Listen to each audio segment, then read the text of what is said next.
आशा करता हूं आप सब बहुत अच्छे होंगे। मेरा नाम है सिद्धांत अग्निहोत्री। स्टडी ग्लोस पे आपका बहुत बहुत स्वागत है। तो बांग्लादेश अपनी बर्बादी की तरफ लगातार बढ़ता जा रहा है और ऐसा लग रहा है कि एक बार फिर पाकिस्तान जो है वो बांग्लादेश पर, अब देखिए वैसे तो डायरेक्टली आप नहीं कर सकते, वो तो नामुमकिन है क्योंकि बांग्लादेश अब एक अलग देश है, लेकिन हाँ इनडायरेक्टली पाकिस्तान जो है वो बांग्लादेश को अपनी गिरफ्त में लेता जा रहा है और बांग्लादेश आराम से अपना देश इस समय पाकिस्तान और चाइना को दे देगा। ये हम साफ साफ देख रहे हैं। जमात इस्लामी का वहाँ दबदबा बढ़ता जा रहा है। 2010 में क्या हुआ था कि शेख हसीना ये सब रोक दिया था। जब पता चला कि भाई 2008 में शेख हसीना चुन के आई, फिर 2010 में जमात ने पाकिस्तान की मदद से इनकी सरकार को बदलने की कोशिश की, तो शेख हसीना ने बहुत ही स्ट्रांग स्टैंड लिया था और सबको अंदर डाल दिया था। अब जाके 15 साल बाद फिर से पाकिस्तान जो है वो बांग्लादेश की तरफ बढ़ रहा है और बांग्लादेश हाथ फैलाए खड़ा है। इशक डार जो पाकिस्तान के फॉरेन मिनिस्टर है, अभी अप्रैल में ही उनकी विजिट होने वाली है। ये जो विजिट है ये 6th round of foreign secretary level consultation जो है 15 साल बाद हुआ है। 15 साल बाद ये रोक दिया था, शेख हसीना के समय में नहीं हुआ था। तो जो इनकी फॉरेन सेक्रेटरी है आमना बलोच है ये, है ना, और फॉरेन सेक्रेटरी उधर बांग्लादेश के जशीमुद्दीन, ये दोनों मिले। अब इन्होंने किस पे बात की? इन्होंने पॉलिटिकल, इकोनॉमिक और ट्रेड। अबे ट्रेड क्या करेंगे, खुद पाकिस्तान के हालात इतने खराब है तो क्या ट्रेड। फिर उसके बाद एग्रीकल्चर में कोऑपरेशन, एनवायरनमेंट हो गया, एजुकेशन हो गया, cultural exchange, defence relation, people to people contact, इन सारी चीज़ों पे बात की। दिक्कत नहीं है भाई, देखिए जाहिर सी बात है, दो देश हैं, ये उनका आपसी मैटर है, कोई प्रॉब्लम नहीं है। प्रॉब्लम ये है कि जो बांग्लादेश का स्टैंड है एंटी इंडिया, और ये अभी हुआ है अगस्त में ही, जिन्होंने रेवोल्यूशन किया था वो सब इस समय करोड़पति हो गए हैं। तो जाहिर सी बात है बाहर से सपोर्ट था, कोई कुछ नहीं कि बांग्लादेश में चेंज हो जाएगा, शेख हसीना दिख रहा है, वो सब दिख गया। तो सब बदल रहा है बांग्लादेश में। मुझे समझ में नहीं आता कि कैसे हो सकता है ये थोड़ा सा विश्वास करना मुश्किल है, क्योंकि अगर आपको कोई इतना पीटे, आपके घर की इज्जत आबरू को छीन ले, नंगा घुमाए, और उसके बाद आप कैसे उसके साथ दोस्ती कर सकते हो। एग्जैक्टली पाकिस्तान ने यही किया था 1971 में बांग्लादेश के साथ। 1970 में इलेक्शंस हुए थे, शेख मुजीबुर रहमान की आवामी लीग जीत गई थी। उसके बाद पाकिस्तान ने छोड़ा नहीं था, जनरल टिक्का खान को बुलाया था, बना दो टिक्के सबके। ऑपरेशन सर्च लाइट शुरू किया था, निकाल निकाल के मारा था, औरतों को डाल दिया था, सेक्स स्लेव बना दिया था, रेप किए थे, मास रेप किए थे। तो ये सारी चीज़ें जो हैं ये हुई थी बांग्लादेश में। और अब बांग्लादेश जो है उनको उससे कोई मतलब नहीं है, उसको पैसा चाहिए और पैसे के लिए कहीं पे भी चला जाएगा वो। अमेरिका ने पैसा देने से वैसे ही मना कर दिया है, चाइना से भी बांग्लादेश कह रहा है पैसा दो। अभी भारत मदद करता था, लेकिन भारत ने भी अब जो है वो बहुत ही स्ट्रॉन्ग स्टैंड लिया है, क्योंकि जो मोहम्मद यूनुस हैं ये इस तरीके की बातें बोलते हैं जाके चाइना में, ये बोल के आगे नॉर्थ ईस्ट आपका है इस तरीके से, तो भारत चुप तो रहेगा नहीं। भारत ने ऐसा सबक सिखाया, ट्रांसशिपमेंट फैसिलिटी बंद कर दी कि तुम्हारे शिप आए ना, अब यहाँ दिखे नहीं, दौड़ा के मारेंगे। समझ रहे हो, ये हुआ है। अब 15 साल बाद ये जो कंसल्टेशन हुई है ये भारत के लिए काफ़ी ज़्यादा चिंताजनक है। कल ये कंसल्टेशन हुई है 17 अप्रैल को।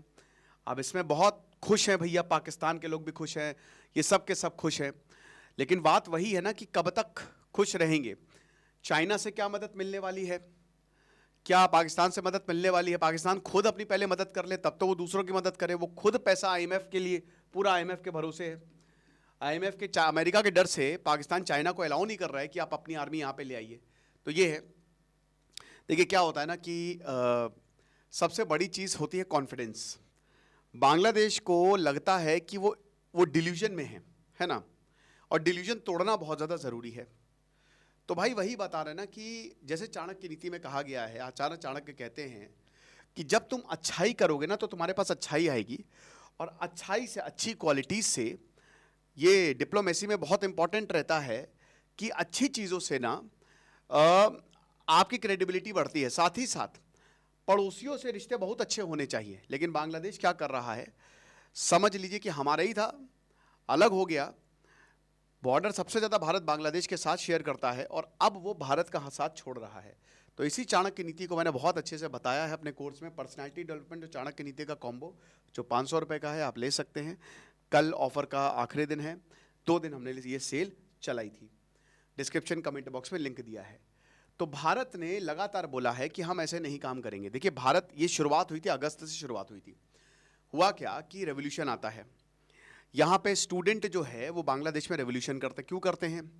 क्योंकि इधर जो है वो कोटा सिस्टम की बात थी कि कोटा बढ़ा दिया था कि जो जो शेख हसीना ने ये कहा था कि भैया जो जो फ्रीडम फाइटर्स हैं 1971 के, उनको ज़्यादा सरकारी कोटा मिलेगा, मतलब सरकारी जॉब में और सब में कोटा, तो यहाँ पे भड़क गए। खैर ये इमीडिएट कॉज था। मेन प्रॉब्लम ये थी कि शेख हसीना जीत के आई थी इलेक्शन, लेकिन शेख हसीना ने ब्रूटल क्रैकडाउन किया था, सारे ऑपोजिशन के चुप करवा दिया था। बीएनपी ने तो लड़ा ही नहीं था इलेक्शन, खालिदा जिया ने इलेक्शन ही नहीं लड़ा, उन्होंने तो बॉयकॉट ही कर दिया था। फिर उसके बाद जो बेरोजगारी थी, पैसा नहीं था यहाँ पे लोगों के पास, इस वजह से शेख हसीना के साथ जो है, और उसके बाद बाहरी ताकतें भी हावी हो गई, एक रातों रात वो आ गया। ठीक है, अब शेख हसीना को कंट्रोल करना चाहिए था। जो 3 स्टूडेंट इनके खिलाफ खड़े हुए, उनको पुलिस में पकड़वा के टॉर्चर करवाया। उसके बाद पब्लिक और गुस्सा हो गई। फिर 5 अगस्त आते आते पूरा 5 दिन, 1 हफ्ते के अंदर अंदर बांग्लादेश में तख्ता पलट हो गया। आधे घंटे पहले, समझ लीजिए आधे घंटे का फर्क था, अगर शेख हसीना 5 अगस्त को नहीं भागती ना तो मार दी जाती। वो बच गई। ये तुरंत हेलीकॉप्टर जो है, वकारुज़्ज़मान जो अभी इस समय बांग्लादेश आर्मी चीफ हैं और इन्हीं के ही जो है वो रिश्तेदार हैं शेख हसीना के, तो तुरंत बोला बैठी हेलीकॉप्टर में निकलिए भारत। तो भारत ने फिर उनको ग्रीट किया। अब बांग्लादेश कहता है कि शेख हसीना हमको सौंपो, चाहे जो भी हो जाए। उसके बाद से चीज़ें गड़बड़ हो गई। फिर होता है स्टेप 2, फेज़ 2 की शुरुआत। बांग्लादेश में वैसे तो इलेक्शन हो जाने चाहिए थे। मोहम्मद यूनिस को इनको इंटरिम एडवाइज़र बनाया है, ना पीएम है ना प्रेसिडेंट है, पता नहीं क्या है ये। इनको एक पुतले की तरह खड़ा किया है कि बस हमारी बातें बोलो। अब उसके बाद भयंकर माइनॉरिटीज़ पे को मारा जाता है, उनके खिलाफ एट्रोसिटीज़ हमको देखने को मिलती हैं। इनको दौड़ा दौड़ा के मारा जाता है, इनको लूटा जाता है, इनकी दुकान, और बहुत हमले इनके ऊपर किए जाते हैं। ठीक है, जो करोड़ों हिंदू वहां पे रह रहे हैं। उसके बाद भारत कहता है कि ऐसे ये बर्दाश्त हम नहीं करेंगे। हालांकि भारत ने सिर्फ कहा, किया कुछ नहीं। बोला कि हम बर्दाश्त नहीं करेंगे, आपको कुछ भी, चिन्मय दास जो हैं, जो इस्कॉन के लीडर, उनके ऊपर केस चलाया जाता है, उनके ऊपर जानलेवा हमले होते हैं। तो और अब क्या उनकी खबर है पता नहीं हमको, कौन सी जेल में है वी डोंट नो, लेकिन माइनॉरिटीज़ को लेकर भारत बहुत गुस्से में था। फिर मोहम्मद यूनुस जो हैं वो पाकिस्तान से लगातार मीटिंग करते हैं, चाइना का राह गलापते हैं, फिर भी भारत ने मदद की। ये दिन में जो है भारत के खिलाफ बोलेंगे, रात में भीख मांगेंगे, तो भारत ने फिर भी चावल वावल भेजे। लेकिन अभी जो हाल में चाइना के, इसी दौरान दोस्तों एक तख्ता पलट की भी कोशिश हुई थी, बच गए थे। ठीक है, बच गए थे वकारुज़्ज़मान, तो भारत ने मदद की थी। लेकिन अभी क्या हुआ है, वकारुज़्ज़मान ने फरवरी में वार्निंग दी थी कि अगर मोहम्मद यूनुस से नहीं संभल रही है सरकार तो हम हैं, सीधा सीधा उन्होंने बोल दिया था। एक तख्ता पलट की और चेतावनी दी थी, क्योंकि वकारुज़्ज़मान बहुत ज़्यादा पाकिस्तान का हस्तक्षेप उनको सही नहीं लगता है। बट पाकिस्तान घुसता जा रहा है, इनकी आईएसआई जो है वो घुसती जा रही है बांग्लादेश के अंदर। जो कट्टरपंथ है वो आईएसआई, उसके ऊपर तो वैसे भी आरोप लगा है। तो अब क्या है कि ये सारी चीज़ों को देखते हुए भारत ने अब स्ट्रॉन्ग स्टैंड लेना शुरू किया है। ट्रांसशिपमेंट फैसिलिटी को बंद कर दिया, जिससे इनके एक्सपोर्ट को बहुत ही ज़्यादा धक्का लगा है, बांग्लादेश को अच्छा खासा नुकसान हुआ है। ठीक है, अब पाकिस्तान ने बोला कि तुम चिंता मत करो, हम हैं। भारत ने तुम्हारा ट्रांसशिपमेंट रोक दिया, तुम हमारे पास से जो है इंपोर्ट एक्सपोर्ट कर लेना, कोई दिक्कत नहीं है। कहाँ से इंपोर्ट एक्सपोर्ट कर लेंगे बे, कौन सा तुम्हारा घूम के जाएंगे क्या? लेकिन वही है, तो पाकिस्तान कह रहा है कि तुम्हारा ट्रेड हम एनहांस करेंगे। जो कॉटन एक्सपोर्ट है, बता दूं कि जब तक पाकिस्तान के पास बांग्लादेश था तब तक पाकिस्तान की इकोनॉमी ऊपर जा रही थी, क्योंकि बांग्लादेश एक फर्टाइल रीजन है, गॉड गिफ्ट है भैया। तो वहाँ नदियाँ हैं, कॉटन की खेती बहुत बढ़िया, कपड़ा बहुत अच्छा। ज़ारा के जो 4-4, 5-5 हज़ार के जो कपड़े मिलते हैं ना, मेड इन बांग्लादेश हैं। तो भैया कपड़ा वो ऐतिहासिक तौर पे बहुत अच्छा मिलता है यहाँ पे, है ना, जो यहाँ पे कॉटन होता है। तो बोला कि कॉटन एक्सपोर्ट पे हम तुम्हारी बिल्कुल मदद करेंगे। तो इकबाल हुसैन खान ने बोला है कि पाकिस्तान को पोटेंशियल दिखती है, इसलिए पाकिस्तान आ रहा है, समझ रहे हैं। तो अफगानिस्तान और ईरान, क्योंकि पाकिस्तान का बॉर्डर इन सबसे लगता है, तो वहाँ तक हम अपने कपड़े जो है वो पहुँचा देंगे, कोई बात नहीं। भारत ने रोक दिया। तो क्या हुआ, फरवरी में डायरेक्ट ट्रेड पाकिस्तान से बांग्लादेश ने शुरू कर दिया। 50,000 ton of rice port Qasim से आए यहाँ पे, इसमें कोई दिक्कत नहीं है भैया। राइस की ज़रूरत पड़ती है, बांग्लादेश में इस समय हालात बहुत ख़राब है। लेकिन बात ये है, आप समझिए कि जो प्राइस कोट किए गए हैं वो वियतनामीज प्राइस से भी बहुत ज़्यादा, यानी कि पाकिस्तान ने अच्छे खासे दाम पे बांग्लादेश को चावल बेचे हैं, ठीक है ना। तो दोनों कंट्री बोले कि नहीं नहीं कोई बात नहीं है, चावल खरीद लेंगे हम, ज़्यादा पैसे पे खरीद लेंगे, लेकिन हमको पाकिस्तान के पास जाना है, ये बांग्लादेश का कहना था। तो ये बोला गया। फिर उसके बाद टूरिज्म पे बात आई, कल्चरल पे बात आई, पीपल टू पीपल कॉन्टैक्ट्स पे बात आई, ये सारी बातें जो है होने लगी। अब आप देख लीजिए इस समय बांग्लादेश जो है 2024 में, पिछले साल सबसे ज़्यादा 26% के आसपास उसने चाइना से इंपोर्ट किया है, उसके बाद भारत से भी इंपोर्ट किया है ना। भारत से भी मदद ली है, बहुत ज़्यादा कुछ भारत से, मगर पाकिस्तान से लगातार बढ़ता जा रहा है इंपोर्ट, ठीक है ना। अब ये नीले में बांग्लादेश ने अभी काफ़ी कम किया है, लेकिन पाकिस्तान का लगातार, अब ऐसे तो ट्रेड डेफिसिट बढ़ता जाएगा। अब बात यह है कि पाकिस्तान के पास पैसा कहाँ से आ रहा है, ये चीज़ है।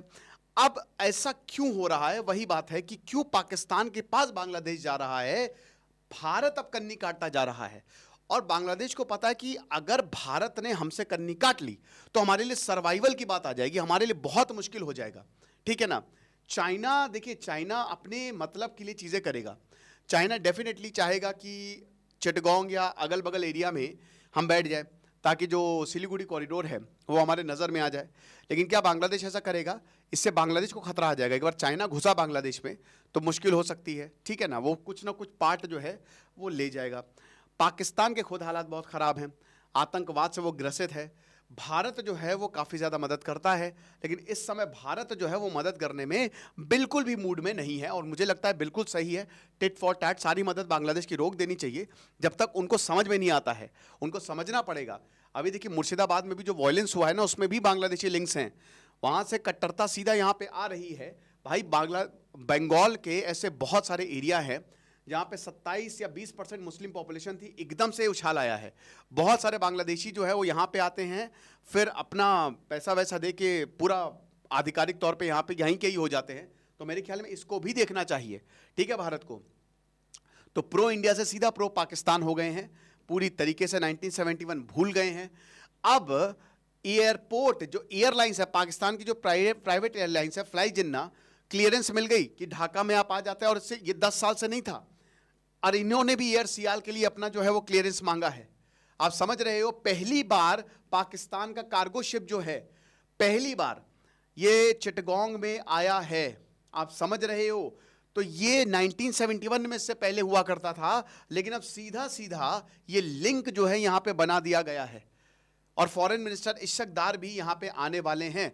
तो भारत की स्ट्रैटेजी यही है, भारत को इसी का ही डर है, आईएसआई का सीधा सीधा। आपने देखा ना, अभी आईएसआई फरवरी में जब गया था तो सिलीगुड़ी कॉरिडोर ले गए थे कि देखिए वो देखिए, है ना। तो इसीलिए भाई देखिए, भारत के लिए चिंता तो है ना, कि भैया अगर ऐसा होगा तो क्या होगा। भारत सक्षम है, भारत को क्या ही दिक्कत है, कोई नहीं कर सकता। जब उस समय 1971 में जब भारत की किसी ने मदद नहीं की थी, तब तो पाकिस्तान के 2 टुकड़े कर दिए थे। तो भारत को कोई दिक्कत नहीं है, सुबह जाना है शाम को आ जाना है, बस इंडियन आर्मी को बस इधर से दे दे हरी झंडी। तो आईएसआई जो है इस समय एक्टिव है, और हम सबको पता है कि जो नॉर्थ ईस्ट में रेबल्स काम करते हैं उनको आईएसआई ने ट्रेनिंग दी है। ब्लीड इंडिया विद 1000 कट्स, ये स्ट्रैटेजी थी पाकिस्तान की, कि जो भी भारत के खिलाफ काम करेगा हम उसको पैसे देंगे, हम उसकी मदद करेंगे, हम उसको ट्रेनिंग करेंगे, है ना। और ऐसा कई बार सामने आया है। ये जो गुरपतवंत सिंह पन्नू है, खालिस्तानी रेफरेंडम करवाते हुए घूमता है, ये कहता है हम अपना लाहौर में ऑफिस बनाएंगे, आप समझ रहे हो। तो ये सब पाकिस्तान का किया धरा है, बट उसको ये नहीं पता है कि इतनी आतंकवाद जो ये पाल रहा है ना, इसी को ही ले डूबेगा। बट फिलहाल तो सच्चाई यही है कि बांग्लादेश पाकिस्तान की तरफ जा रहा है। आपको क्या लगता है मुझे कमेंट बॉक्स में बताइएगा। खुश रहिए, पढ़ते रहिए। दिस इज सिद्धांत अग्निहोत्री साइनिंग ऑफ। हमारे कोर्स आप अवेल कर सकते हैं, आपको बहुत ज़्यादा फायदा होगा। Thank you so much.